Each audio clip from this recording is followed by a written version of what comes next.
Good morning, Godly Play friends. This last week or so, I've been going through a lot of boxes that have been stored in my basement and have a lot of stuff from when my children were in school.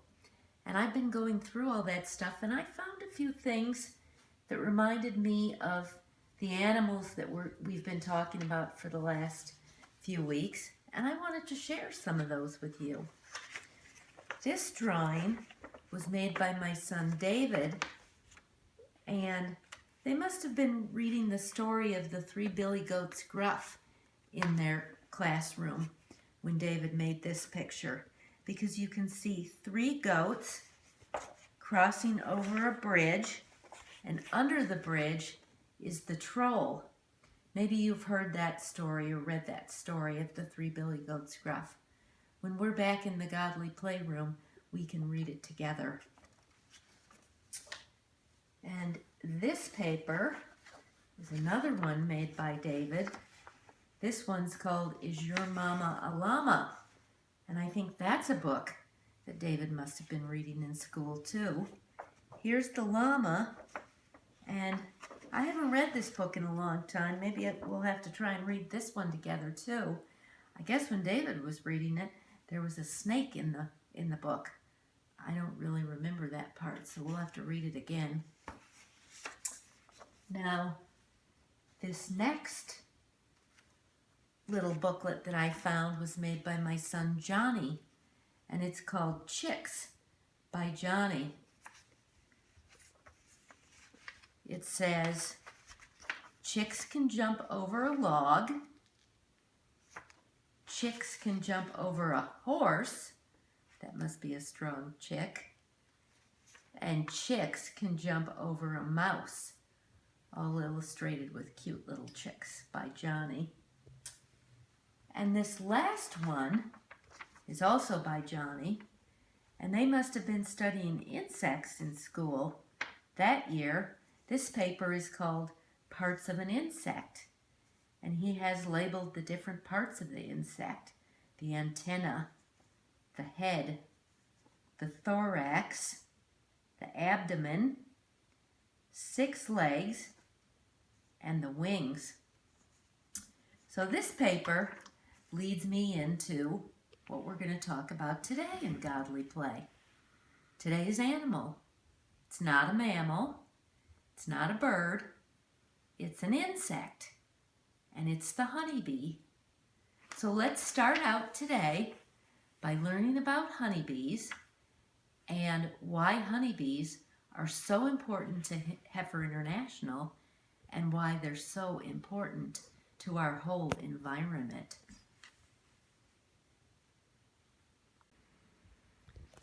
A bee is an insect. Insects have 3 body parts, 6 legs, and 2 pairs of wings. The 3 body parts are called the head, the thorax, and the abdomen. Insects have 3 legs on each side of their body. 2 are attached to the thorax, and 1 is attached to the abdomen. Bees have 1 large wing, called the forewing, and 1 small wing, called the hind wing, on each side of their body. Bees have a hairy body and face. They have 2 big eyes, called compound eyes, and 3 little eyes, called simple eyes. Bees have a very long tongue, called a proboscis. They use their tongue to suck nectar from flowers, and they use the nectar to make honey. On their back legs, bees have little baskets that are used to collect pollen from flowers. They have 2 antennae that are used for touch and smell. At the end of their abdomen, female bees have a stinger that is used for protection. Honeybees live in a big group called a colony. Their home is called a hive. Within the colony, there is 1 queen bee, a female, many, usually about 100, drones, which are male bees, and many worker bees, which are also female. The queen bee lays all of the eggs that become baby bees. She may lay up to 2,000 eggs a day. Worker bees have different jobs. Some feed the baby bees, some take care of the queen, some are in charge of cleaning and guarding the hive, and some, called forager bees, fly out of the hive to find nectar and pollen. A forager bee can visit up to 10,000 flowers in a day. In the wild, honeybees may build their nests in a hollow tree, in a cave, or under a roof. Honeybees cared for by today's beekeepers live in box-shaped wooden hives. The two most amazing things about bees is honey and pollination. Inside the hive, the honeybees build an amazing structure called a honeycomb. The forager bees bring the nectar that they got from the flowers back to the hive and they deposit it in the honeycomb. Stored inside the honeycomb, the nectar becomes honey, a sweet treat for bees and people. While the forager bee is collecting nectar, she is also carrying pollen, a sticky powder contained in the flower, from one flower to the next. This is called pollination. Moving the pollen between flowers makes seeds, and the seeds are used to grow new plants. Hello, everybody out there in Godly Playland. Today I'm going to talk to you a little bit about honey. I know Miss Becky talked to you about bees. When I was getting ready for this, I looked through the Bible and I found some verses about bees, but they were mostly things about bees chasing you and things like that. There are several interesting verses about honey, but the one that I always remember is the one in which God was talking to Moses about the land that he was preparing for the people of God. Do you remember the story about Moses and how he led the people of God out of the land of Egypt where they were enslaved?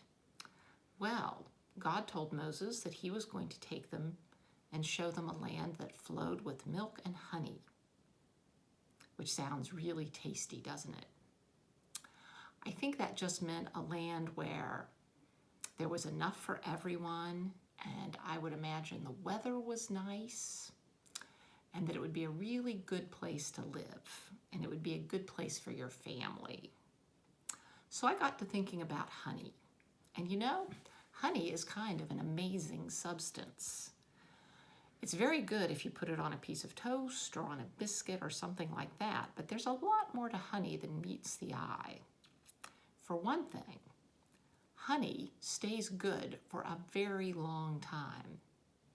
Sometimes it kind of crystallizes, but there was actually honey that was found in an ancient tomb in Egypt, and it was actually still edible after like 2,000 years. This is a jar of honey that I think I got at my local grocery store, and you can see that it just flows very nicely. It's very thick. This is honey that was actually prepared by a friend of mine.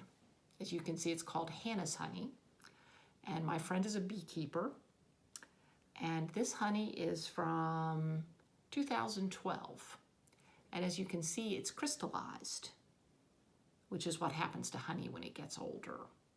But if I put this in warm water, it would go back to looking like this, and I could put it on my toast and it would taste, this one would taste just like that one.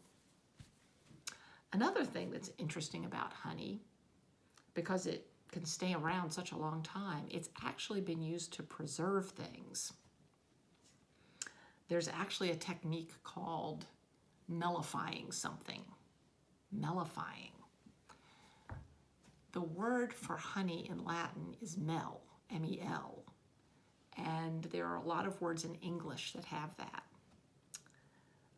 For example, there's a disease called diabetes mellitus, and it has to do with the control of sugar in the body. And there's a word called mellifluous. Isn't that a beautiful, wonderful sounding word? And that means it's usually used to talk about people's voices. So if someone has a really sweet, soothing voice, they might say they had very mellifluous tones. So that's another very interesting thing about honey. So I think the most interesting thing about honey, though, is the fact that it can be used in the world of medicine. It's used to help people heal up wounds. So if somebody comes in with a wound that's not doing well, there's actually something called medicinal honey that can be put on it. You can even get a product called MediHoney. You can order it on Amazon. And it's bandages that are impregnated with honey, and you can put them on a wound and that will help them heal. So I know that Ms. Becky probably told you some really amazing things about bees. And bees, of course, are where we get this amazing substance called honey.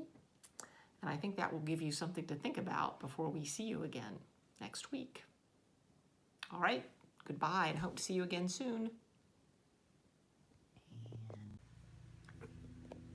Sustainable agriculture is a key part of Heifer International's work in 21 countries around the world.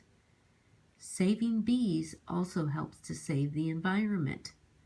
So Heifer incorporates bees into many of their projects. Heifer works with beekeepers in Romania, Poland, Honduras, Mexico, Guatemala, and here in the United States. When Heifer International provides a family with bees, the family receives the bees, a hive box, and training in beekeeping. This gift increases the family's income through sales of honey, wax, and pollen, stimulates growth of the family's crops. A healthy beehive can double fruit and vegetable yields on small farms. And it increases the global honeybee population, which is good for the environment. In Mexico, Heifer works with over 2,000 beekeepers to connect those farmers to steady markets. Those are the people who want to buy the honey from the beekeepers. Heifer also helps to protect the farmers from people who want to sell honey that has been adulterated. That means mixed with other stuff that is not as good as the pure honey. Heifer is also working with beekeepers to find other uses for their honey, such as soaps, syrups, cosmetics, or health supplements. For such a little insect, bees are very important to life on Earth, and Heifer understands the importance of bees and the importance of helping people around the world to raise bees.